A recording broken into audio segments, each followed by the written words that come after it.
Hi, I'm Dr. Larry Klein. I'm a dentist here in St. Petersburg, Florida. And we get a lot of questions about being pre-medicated for heart murmurs in dental treatment. Great question, and one that's a little controversial but now being solved. The reason people are pre-medicated for heart murmur, a murmur itself is where the valves of the heart don't necessarily close at the proper time and sequence, and so sometimes a bacteremia can set up from the mouth and go actually and lodge on the heart, causing an infection called bacterial endocarditis, which can go anywhere from being sick to killing a person. There was a lot of concern in years past about dental procedures that actually cause this infection.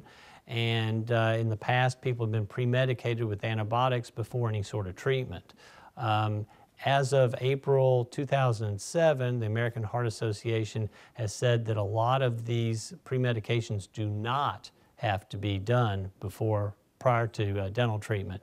Some of the indications that are not being needed to be pre-medicated now would be things for mitral valve prolapse, a murmur itself, where the functional or organic genital defects in the heart, those are all now not needed to be pre-medicated.